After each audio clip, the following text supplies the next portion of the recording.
तो अब हम स्टोरी पढ़ चुके हैं, तो अब देखते हैं कि इसमें हमारे लिए क्वेश्चन आंसर क्या क्या दिए गए हैं।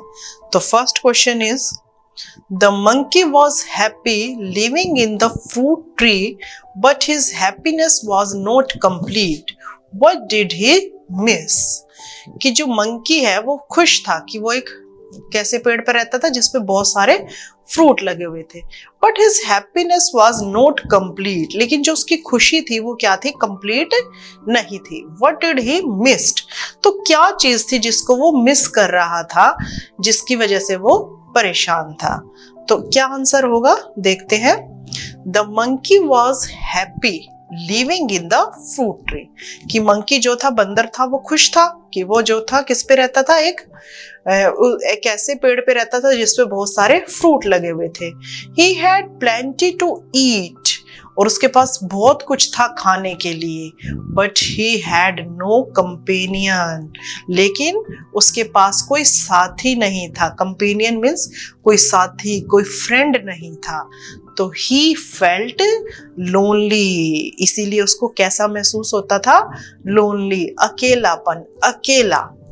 He needed companion to talk to and also to share his fruits. He needed, उसको किस लिए कंपेनियन की जरूरत थी, टू टॉक यानी कि बातें करने के लिए, and also to share his fruit, और जिसके साथ वो जिस पेड़ पे रहता था उस पे बहुत सारे फ्रूट लगे हुए थे, तो उसको कोई एक ऐसा फ्रेंड चाहिए था कि जिसके साथ वो उस फ्रूट्स को शेयर कर सके।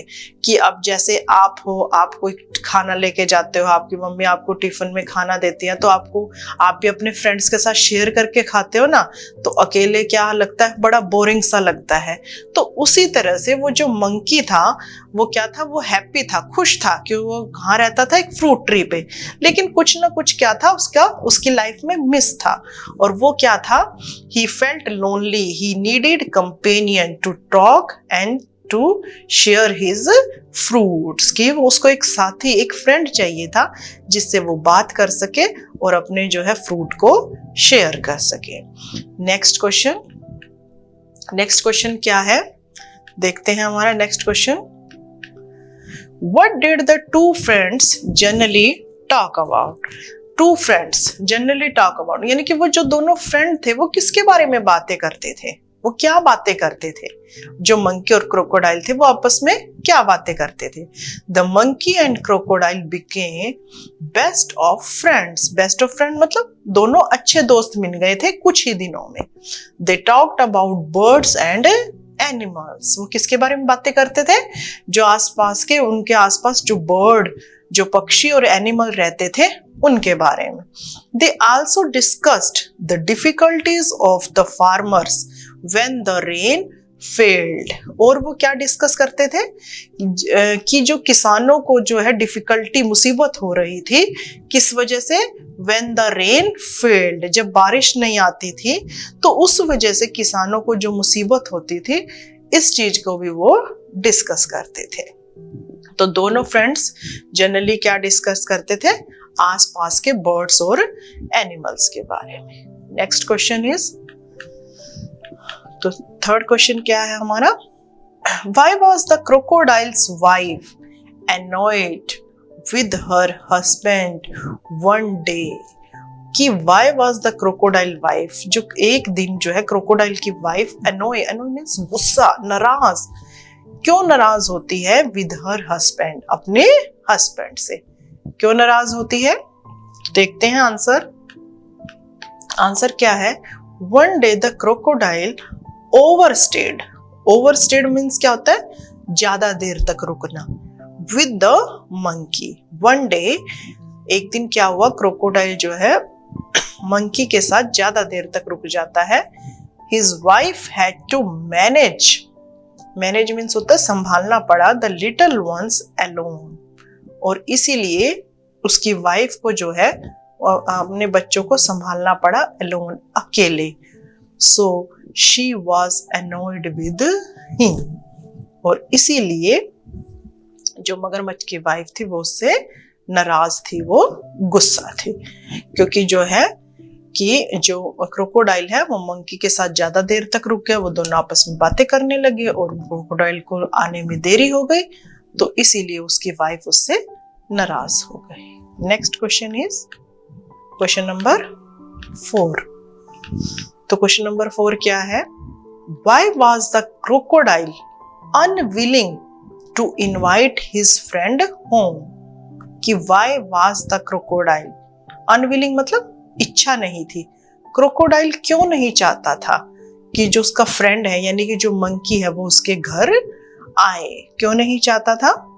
Answer is the crocodile's wife wanted to eat the heart of the monkey। कि जो क्रोकोडाइल की वाइफ थी वो क्या चाहती थी? वो चाहती थी कि वो क्या खाए? Heart of the monkey, monkey के दिल को खाए। The crocodile refused to oblige her. Oblige का मीनिंग होता है बात को मानना।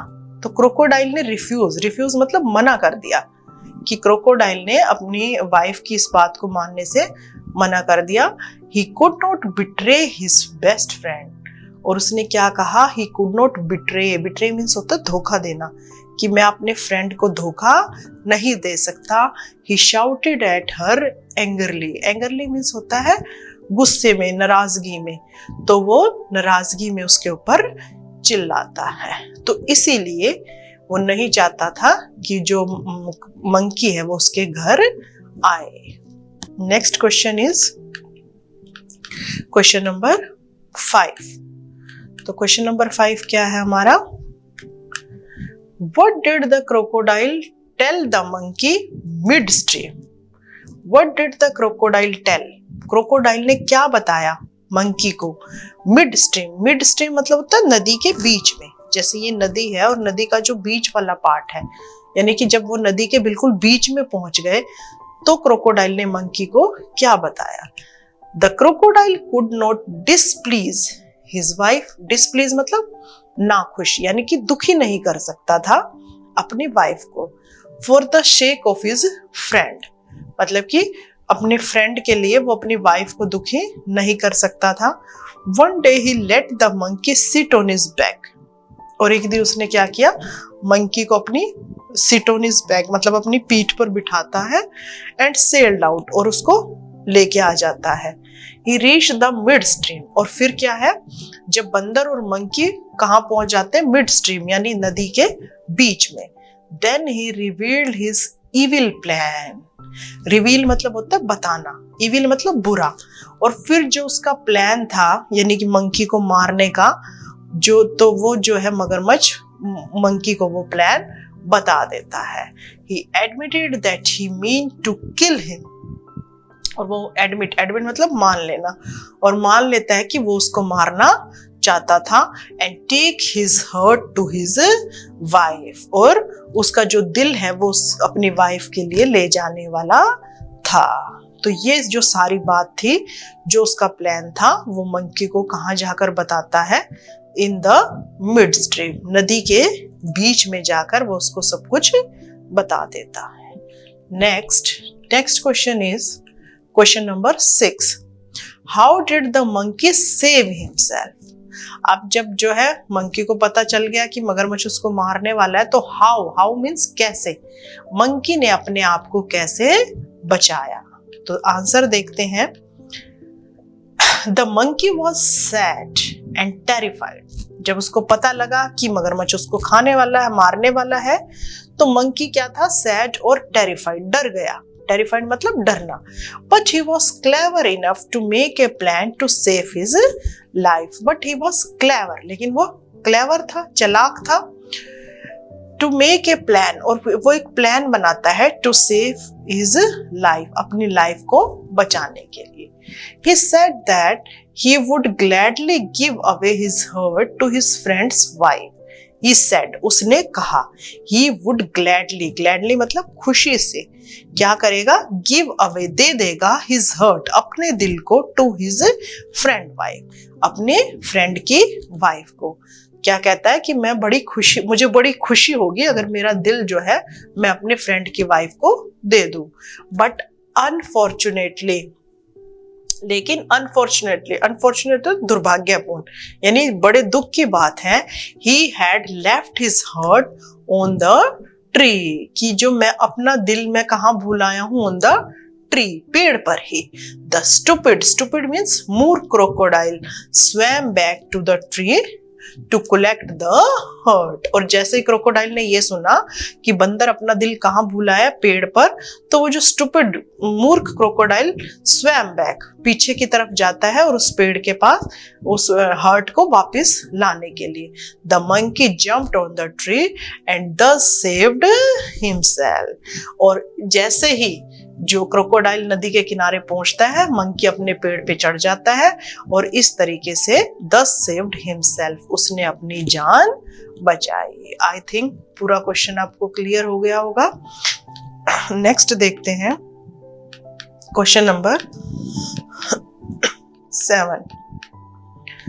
What does the last sentence of the story suggest? अब जो स्टोरी का लास्ट सेंटेंस है वो क्या सजेस्ट करता है? What would the crocodile tell his wife? Crocodile अपनी वाइफ को क्या बताएगा? अब वो बंदर का दिल तो ले नहीं पाया, तो अब वो जाकर अपनी वाइफ को क्या कहेगा? तो देखते हैं आंसर क्या है। Crocodile was in a fix मतलब वही मुसीबत में था कि भी मैं क्या जवाब दूंगा। He wanted to make an excuse for his failure. Excuse होता है बहाना। अब अपनी फेलियर के लिए उसको कोई ना कोई बहाना बनाता है। He told his wife, कहता है कि मैं अपनी वाइफ को बताऊंगा that the monkey would be reaching there soon with lots of fruits as well as his herd. कि मैं उसको क्या कहूंगा कि मंकी जल्दी ही यहाँ पर पहुंचने वाला है with lots of fruits, बहुत सारे फ्रूट्स के साथ और अपने दिल के साथ। मतलब कहने का मतलब वो अपनी वाइफ को ये नहीं बताएगा कि जो कुछ वहां पर हुआ, वो सिर्फ उसको ये कहेगा कि बंदर जल्दी ही यहाँ आने वाला है with lots of fruits as well as his heart, और अपने दिल के साथ। तो ये था हमारा क्वेश्चन नंबर 7। लास्ट क्वेश्चन था ये। Thank you. आई होप आप लोगों को स्टोरी क्लियर हो गई और आप लोगों को जो है स्टोरी में मोरल भी पता लग गया है कि हमें गुस्से में और जल्दबाजी में कोई भी काम नहीं करना चाहिए। जैसे कि बंदर ने समझदारी से काम लिया और अपनी जान बचाई, उसी तरह जब कोई मुसीबत आती है तो हमें भी शांति से सोचना चाहिए और उस प्रॉब्लम का सॉल्यूशन निकालना चाहिए। Thank you. We will meet again.